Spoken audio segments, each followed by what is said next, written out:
Hello guys, आज की video में हम नोडल एनालिसिस पे एक और क्वेश्चन करेंगे। इस न्यूमेरिकल में हमें एक सर्किट गिवन है एंड दो करंट सोर्स दिए हुए हैं 1 एम्पियर एंड 4 एम्पियर के, एंड 3 रेजिस्टेंस लगे हुए हैं 2 ohms 6 ohms and 7 ohms respectively. And हमें इस क्वेश्चन में भी पोटेंशियल निकालना है at node 1 and node 2। So सबसे पहले नोडल एनालिसिस जब हम अप्लाई करते हैं, हमारा सबसे पहला स्टेप होता है नोड्स फाइंड आउट करना। एंड इसमें हमें 1 एंड 2 नोड्स गिवन है, इसमें एक थर्ड नोड भी है जो कि ये वाला पूरा है। अगर मैं इन सारे पॉइंट्स को एक कॉमन पॉइंट पे लाके जोड़ दूँ तो ये भी एक नोड बन जाएगा एंड ये थर्ड नोड होगा।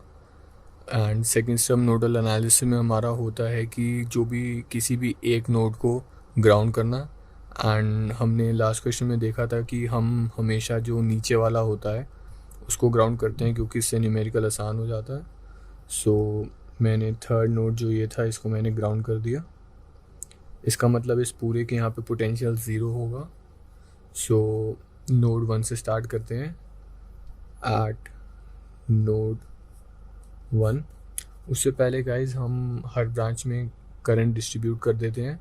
हमें इस ब्रांच से 1 एम्पियर एंड इस ब्रांच से 4 एम्पियर करंट गिवन है। हमें इस ब्रांच और इस ब्रांच में करंट नहीं गिवन, सो हम एज्यूम कर लेते हैं।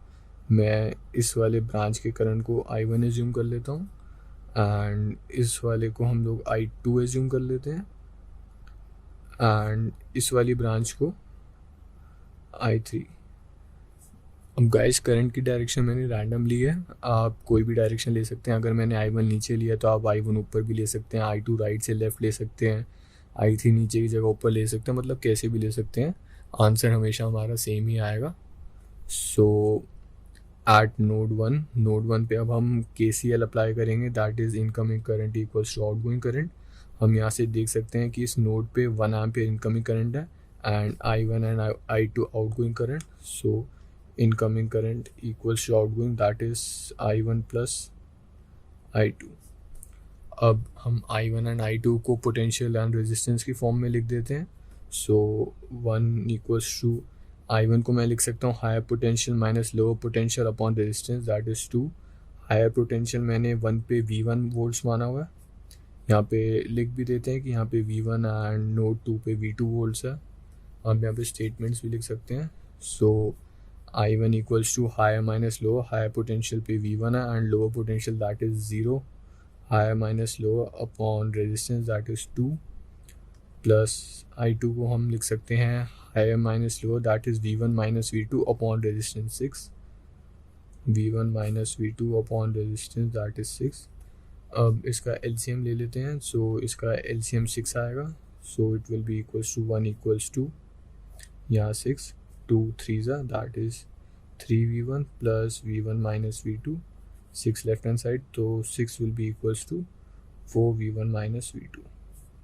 इसको हम इक्वेशन नंबर 1 कह देते हैं। अब हम नोड 2 पे चेक करेंगे। एट नोड 2, ये रहा हमारा नोड 2। यहाँ पे KCL अप्लाई करते हैं, incoming current equals to outgoing current. Incoming current हमारे पास I2 है and outgoing current I3 and 4 ampere. So I2 incoming current equals to outgoing that is I3 plus 4। I2 को हम पोटेंशियल एंड रेजिस्टेंस की form में लिख सकते हैं। I2 हमने यहाँ पे देखा था V1 minus V2 upon 6, so V1 minus V2 upon 6 equals to I3 ये रहा and higher minus lower that is V2 minus 0 upon resistance 7 plus 4। अब इसको सॉल्व कर देते हैं एंड इसको हम 6 को राइट हैंड साइड मल्टीप्लाई कर देते हैं, तो हमारे पास V1 minus V2 equals to 6V2 upon 7 plus 24। अब मैं इस पूरी इक्वेशन को अगर 7 से मल्टीप्लाई कर दूं तो मेरे पास आएगा 7V1 minus 7V2 equals to 6V2 plus 7 4 28, 8 यहाँ पे, 7 2 14, 15 16 दैट इज़ 168। यहाँ से हमारे पास जो इक्वेशन बन के आई है वो है 7V1 minus 7 times V2 equals to 6V2 plus 168। And इसको हम फाइनल और सिंप्लीफाई करके ऐसे लिख सकते हैं 7V1 minus 13V2 equals to 168। 8। ये मेरी सेकेंड इक्वेशन हो गई। 7v1 ऐसे and -6 right left hand side equals to 168। So ये मेरी सेकेंड इक्वेशन हो गई। एंड मेरी फर्स्ट इक्वेशन थी 4v1 - v2 equals to 6। This was my first equation. अब मेरे को, क्योंकि मेरे पास दो इक्वेशन है एंड दो वेरिएबल्स हैं, तो मैं एक को एलिमिनेट कर सकता हूँ। उसके बाद मेरे पास इक्वेशंस एक सिंगल वेरिएबल में आ जाएगी। मैं इक्वेशन नंबर 1 को 13 से मल्टीप्लाई करके दोनों इक्वेशंस को अगर सब्ट्रैक्ट कर दूंगा तो मेरे पास v2 एलिमेंट जो है, जो v2 वेरिएबल है, वो एलिमिनेट हो जाएगा। सो multiplying equation 1 by 13 and subtracting both equations. So 7v1 minus 13v2 equals to 168 and 13 से इस इक्वेशन को हम जब मल्टीप्लाई करेंगे तो मेरे पास इक्वेशन जो आएगी वो होगी 52v1 minus 13v2 equals to 6 is 18 and that will be 78। and क्योंकि मेरे को दोनों को सब्ट्रैक्ट करना है तो साइंस ऑपोजिट हो जाएंगे। and 7v1 minus 52v1 equals to minus of 45v1, ये दोनों कट हो गए, will be equals to 168 minus 78, this will be 90।